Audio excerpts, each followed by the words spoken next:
Os debates em torno da Amazônia voltaram novamente ao cenário internacional por ocasião do Sínodo da Amazônia, que prossegue no Vaticano com previsão de encerramento no próximo dia 27. O que esperamos é que quem convive com os povos da Amazônia tenha condições de fazer uma reflexão sobre a realidade da região e de suas populações, sem apego a ideologismos e crenças que não reflitam as necessidades de quem vive na Amazônia e da Amazônia. Somente do lado brasileiro, a região caminha para os seus 25 milhões de habitantes, que em parte compartilham realidades bem próximas dos amazônidas da Bolívia, do Peru, da Colômbia, do Equador e dos demais países que têm o mesmo bioma em seus territórios. Não há como tratar a Amazônia com o romantismo que faz da floresta um fim em si mesmo, esquecendo-se de suas populações e da necessidade de desenvolvimento dessa importante região do país. Na verdade, sabemos que todo e qualquer tema de abrangência internacional dificilmente é tratado livre de preconcepções político-ideológicas. Quero crer, todavia, que o Sínodo da Amazônia esteja livre dessa polarização política e ideológica que vige no mundo, forjada especialmente a partir da Segunda Guerra Mundial. O conflito gerou dois lados: os países que abraçaram os ideais do capitalismo e as repúblicas que decidiram defender de forma intransigente a agenda do socialismo. Até a queda do Muro de Berlim, em 1990, o mundo viveu o período da chamada Guerra Fria. Até hoje, a capital alemã preserva marcas do período de opressão que viveu o lado oriental, subjugado pelo regime socialista. A então União Soviética, o leste europeu e outros países do hemisfério oriental viveram horrores de uma política perversa, insana e genocida. O florescimento de muitas democracias nacionais e o fortalecimento da economia de mercado fez surgir um novo cenário no mundo, especialmente porque, comparando-se com a miséria produzida pelo comunismo e pelo socialismo, esse modelo representou uma nova e melhor opção para as sociedades ao redor do globo. O capitalismo, portanto, em que pese seus efeitos colaterais deletérios, termina por ser um sistema econômico aberto para oportunidades, gerador de perspectivas para os indivíduos e para as nações.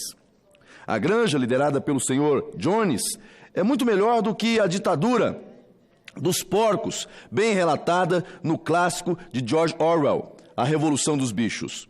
A grande questão, senhor presidente, é que, ao passo que um sistema econômico se fortalece, cresce com ele o regime político que o defende. E isso, naturalmente, faz recrudescer o polo inverso, suscita o engendramento de novas tramas para a volta ao poder daqueles que foram reprovados com o fracasso do sistema econômico que defendiam até bem pouco atrás. Esse é um processo cíclico que novamente estamos assistindo. Os mesmos que há pouco tempo buscavam proclamar o fim da polarização, agora já se assanham em propagar novamente o socialismo diante de algumas reações que estamos assistindo em nosso hemisfério. Me refiro às eleições em Portugal e na Argentina, especialmente. Assim como hoje, naquela época, final dos anos 80, o socialismo não ficou inerte. A queda dos regimes socialistas não ficaria sem uma reação. Dentro desse espectro retroativo, aconteceu a criação do Foro de São Paulo, em 1990. Lula e Fidel Castro, foram os principais líderes fundadores dessa organização, que reúne partidos políticos e outras entidades de esquerda e que tem uma agenda permanente, reunindo forças socialistas de todo o mundo. Os documentos do Foro de São Paulo estão disponíveis para quem quiser consultá-los e ver que a agenda socialista não é uma teoria de conspiração. Aqui na América Latina, os membros do Foro de São Paulo lograram eleger diversos de seus membros, pintando de vermelho o mapa de nosso continente. Daqui, faziam a defesa de seus parceiros de ideologia, estabelecidos ao redor do mundo.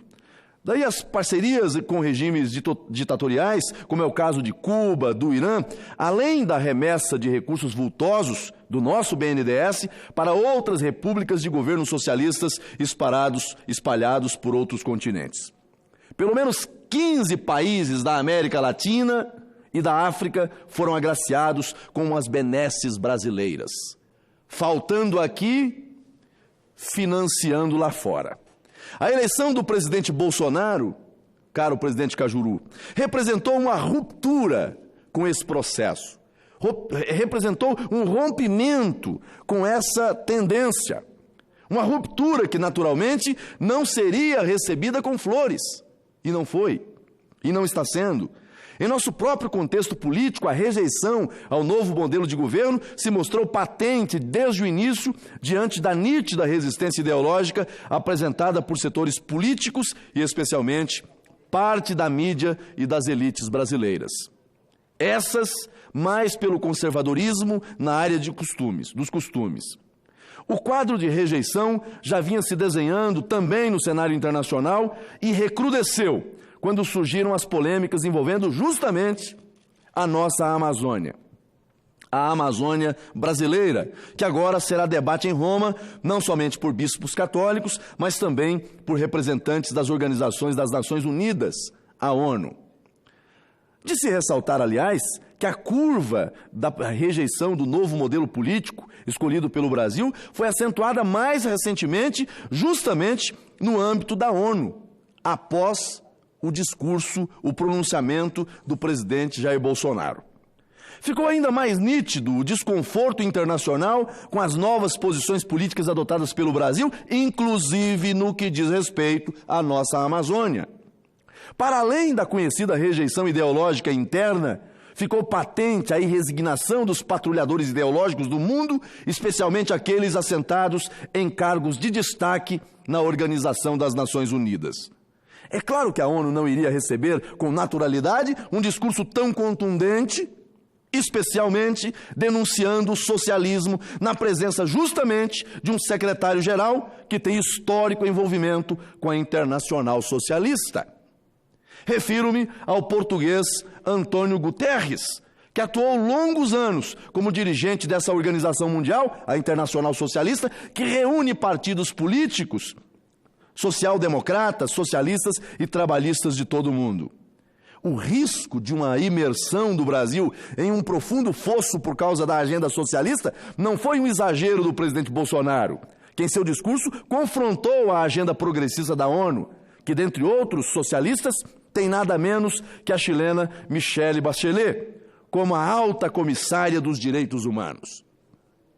A agenda da ONU tem há muito tempo uma nítida inclinação socialista. Não é preciso enganar ninguém. É só verificar. As evidências são claras. Justamente por isso é que nos últimos 16 anos, naquela casa, nas suas reuniões, nos últimos 16 anos, os discursos dos presidentes brasileiros eram bem recebidos nas Assembleias Gerais da organização. Por qual razão será? Obviamente que em razão do alinhamento político-ideológico dos governantes que estavam aqui nos últimos anos. Atendiam a cartilha da ONU. O Brasil acostumou ir à ONU ressoar o que os dirigentes globais e seus burocratas e ideólogos já haviam dito e estabelecido como correto. O presidente Bolsonaro fez diferente. Não repetiu a cartilha. Primeiro, frustrou o secularismo que predomina na ONU ao fazer referências a Deus e citar a Bíblia. Segundo, não fez coro aos presidentes anteriores, especialmente Lula e Dilma, que sempre se posicionaram ao lado de Cuba em oposição aos Estados Unidos.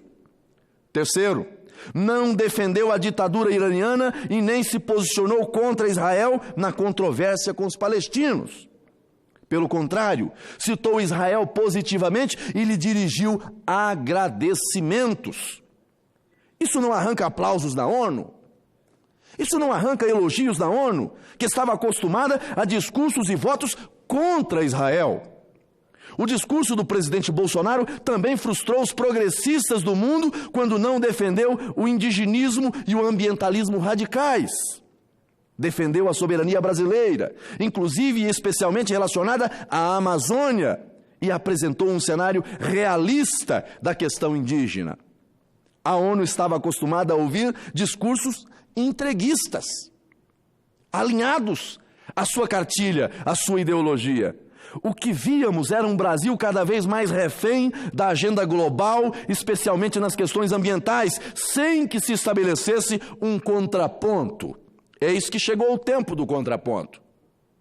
Chegou o tempo em que um presidente vai se posicionar em defesa do Brasil e dos brasileiros. Em 2018, o presidente Michel Temer agradou a ONU ao informar que em 2 anos o Brasil havia dobrado sua área de preservação ambiental. O presidente Bolsonaro foi incisivo ao dizer que o Brasil preserva satisfatoriamente o meio ambiente e que não aumentará a área de terras indígenas como a ONU esperava ouvir. Era o que a ONU queria ouvir. Mas ele não atendeu a expectativa da ONU em relação a essa promessa. Os presidentes anteriores sempre iam à Assembleia Geral como se fossem um confessionário. Declaravam o Brasil culpado pelos problemas ambientais do mundo e se autopenitenciavam pelas mudanças climáticas do planeta. Saíam de lá sempre com mais e mais compromissos, engessando o Brasil e a sua capacidade de crescimento. Mais uma vez, o presidente Bolsonaro fez diferente. Disse que o Brasil está fazendo o seu papel na preservação do meio ambiente, defendeu o desenvolvimento sustentado e repartiu com o mundo a responsabilidade ambiental, negando que a Amazônia seja o pulmão do mundo, como sempre se disse romanticamente. Ou eu estou faltando com a verdade? Ou não é exatamente isso que fizeram ao longo da história e das reuniões da ONU? O presidente também se manifestou em defesa da família, instituição que a ONU está ajudando a destruir há décadas, com a defesa de políticas que enfraquecem o pátrio poder, desconstroem e mutilam o conceito tradicional e pervertem a infância. Bolsonaro também enfrentou. Não ignoro a importância da Organização das Nações Unidas e muitos dos seus programas desenvolvidos ao redor do mundo. Isso está de acordo com os propósitos da sua fundação, ao lado de ações que busquem, o quanto possível, a paz mundial. Por outro lado, não podemos coadunar com seus desvios políticos e ideológicos, porque, como bem disse o presidente Donald Trump, também na Assembleia da ONU, é a formação de nações fortes que farão um mundo melhor, e não o contrário. Liberdade, independência e autogoverno dos povos, defesa das tradições e dos costumes. Isso é essencial para que as nações sejam fortes e juntas estabeleçam relações firmes em favor da sociedade mundial. Cada nação tem uma história, cultura e herança que precisam celebrar e defender. Os fundamentos de cada nação devem ser preservados. Nesse sentido, faço coro com o presidente Bolsonaro na defesa da família, da nossa fé, da Amazônia e do Brasil. E quanto ao Sínodo da Amazônia, pelo seu simbolismo, espero sinceramente que não seja contaminado com o ideologismo da ONU. Temos muitos desafios concretos na Amazônia e não podemos ignorar a importância da participação das igrejas, com todo o seu histórico missionário e de forte participação social. É preciso reconhecer o papel da igreja. Separar o papel da igreja do Estado, da sociedade, é importante, mas não isolá-la, não excluí-la. A sua participação na construção de um ambiente melhor para a família e para a sociedade deve ser considerado. E eu concluiria aqui, senhor presidente, fazendo um adendo a essa fala, a essa reflexão que trago hoje, dizendo que tem muita gente preocupada com o desmatamento na Amazônia, com incêndios florestais na Amazônia, com fogo. O maior programa de preservação da nossa floresta é regularização fundiária.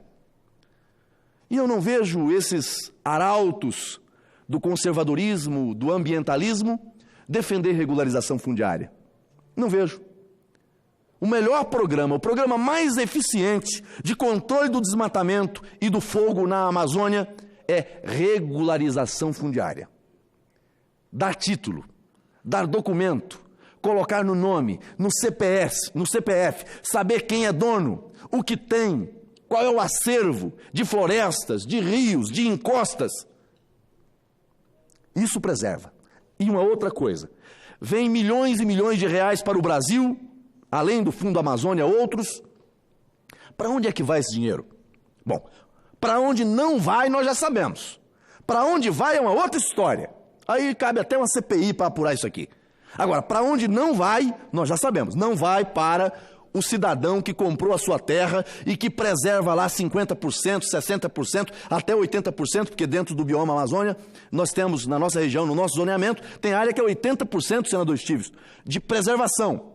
Para esse cidadão que está preservando, não desmata, protege, não chega um mísero centavo. Para esse não chega.